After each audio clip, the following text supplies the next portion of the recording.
ಬಿಹಾರ್ನಲ್ಲಿ ನಡೆದ ವಿಧಾನಸಭಾ ಚುನಾವಣೆಯಲ್ಲಿ ಎನ್ಡಿಎ ಮೈತ್ರಿಕೂಟ ಭರ್ಜರಿ ಗೆಲುವು ಸಾಧಿಸಿದ ಹಿನ್ನೆಲೆಯಲ್ಲಿ ಹೊನ್ನಾವರ ಬಿಜೆಪಿ ಮಂಡಲದಿಂದ ಸಿಹಿ ಹಂಚಿ ಪಟಾಕಿ ಸಿಡಿಸಿ ವಿಜಯೋತ್ಸವ ಆಚರಿಸಿದರು.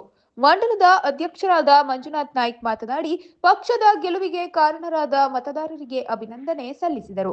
ನಿಕಟಪೂರ್ವ ಮಂಡಲ ಅಧ್ಯಕ್ಷ ರಾಜೇಶ್ ಭಂಡಾರಿ ಮಾತನಾಡಿ, ಸುಳ್ಳು ಪ್ರಚಾರದ ಮೂಲಕ ಗೆಲುವಿಗೆ ಪ್ರಯತ್ನಿಸಿದ ಕಾಂಗ್ರೆಸ್ಗೆ ಮತದಾರರು ಸರಿಯಾದ ಪಾಠ ಕಲಿಸಿದ್ದಾರೆ ಎಂದು ಅಭಿಪ್ರಾಯಪಟ್ಟರು.